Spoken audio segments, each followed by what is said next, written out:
So in the 17 years I've followed you, I've found financial freedom, I've found beautiful relationships, successful work, making the world a better place, travel, creativity, all these things.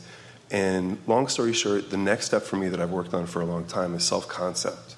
When I was a boy, I had a big brother that would beat me up and call me names until I would call myself names. So then I developed a bad habit. I want to interrupt just briefly by saying to you that you must have a better handle on that than you are giving yourself credit to because of all of the things that you've already found yourself. And so emphasize, and you started there, but what is it that you're trying to fine tune now?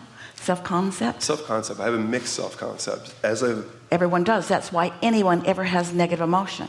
Negative emotion means mixed self-concept. Inner being sees you one way. In that moment, you're seeing yourself another way. You know? Concept. Joy. Love. Love.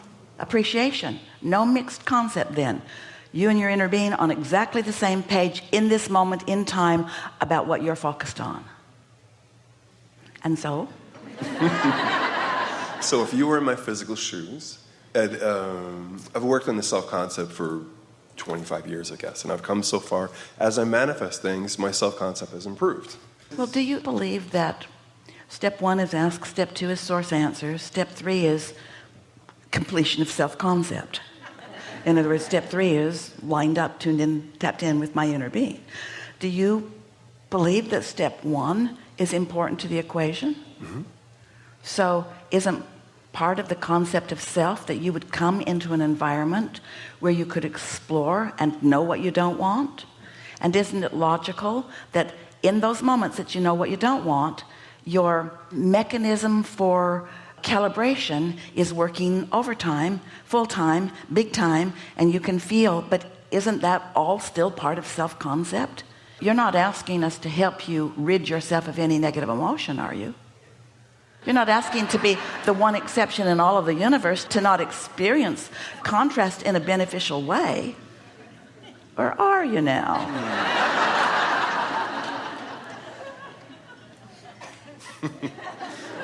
Okay. My question is, if you were my physical shoes, if we were in your physical shoes, we would never be wanting to rid ourselves of contrast or of negative emotion. But we put words in your mouth. What are the words that are already in your mouth? What is it that you're asking? If we were in your physical shoes, what? would you try to change a self-concept or just keep trying to get in the vortex? We would be continually aware of negative emotion. And when it comes up, we would see it as important information. For this reason, when you find something that is giving you negative emotion, especially if it's strong, but anytime, negative emotion, do you know what's happening in the awareness and focusing upon unwanted? Wanted is being created. Wanted is being created. Now you can be like much of the world and just stay focused on the unwanted and never let yourself experience it. Or you can revel in your awareness and in your launching, and then you can get out of step 1 and into step 3 as quickly as possible. If we were standing in your physical shoes, we'd do plenty of that. But we'd be out there mixing it up. We'd go anywhere we were inspired to go. We would trust that if we have an impulse to go, that our inner being is in on it. And we would devour the buffet of food, the buffet of people, the buffet of concepts, the buffet of politics, the buffet of everything. We would devour it for our own personal evaluation and conclusion of what we, from where we currently stand, prefer. Because that's real-time evolution. It's no fun to show up after somebody's figured something out. It's why you want to start your own companies rather than be part of somebody else's. Either can be rewarding to you, but it's no fun to just pick up where somebody else has left off. You're creators, you see. You mentioned something when emotion can be strong. So I guess that's maybe my main Say again, question. what were the words? When emotion can be strong. And so my question, I guess, specifically is, when I find myself in a strong emotion of negative self-concept, what would you do in that moment? Well, Soothe? first of all, understand what it means. When you feel strong, negative, or positive, Let's take the negative side first. When you feel strong negative emotion, what it means first and foremost is this really matters to me, and I'm focused in opposition to it. But this really matters to me. Somebody called you on the telephone. You've heard this for all the 17 years you've been listening to us. Somebody calls you on the telephone and says, hello, you don't know me. I'm just calling you to tell you I will never call you again. You say, all righty then. Nice visiting with you. Block. But if somebody you really care about tells you that, you would feel strong negative emotion. So isn't that nice to know? Whenever you feel negative emotion, there's something that you really want that you've turned away from for a moment. But even in the turning away from it and not letting in, you've launched the rocket, and your inner being caught the football and is standing right there holding it. And now the law of attraction is responding to that desire that you and your inner being are all over. And can't you just feel, as we planted that picture in your mind, can't you just feel? You ask for it, your inner being got it, law of attraction is gathering it, and you're the odd man out. You're not being a cooperative component because you're over there complaining about something. So if we were standing in your physical shoes, we would recognize that the negative emotion that we're feeling is our indicator that we're not cooperating. We've been saying it recently in a really strong way.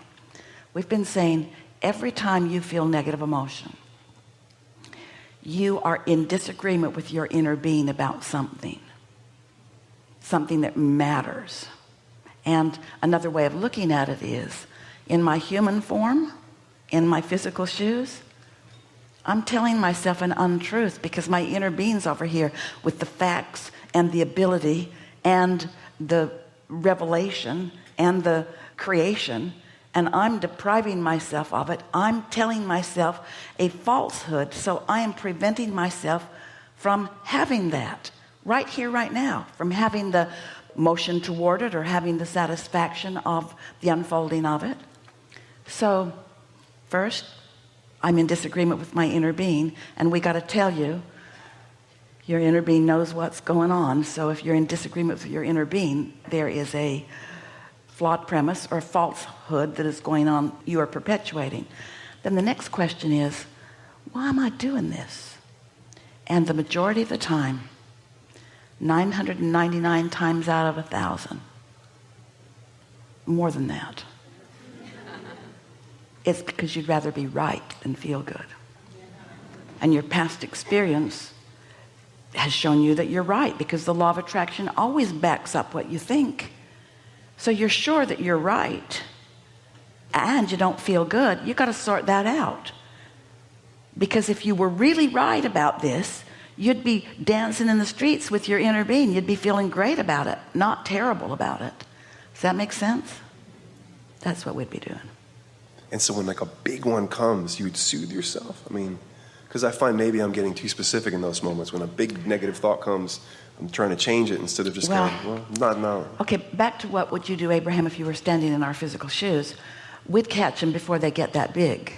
We would be more tuned to how we feel. We wouldn't let things get into a fever pitch before we try to do something about it, because that's hard.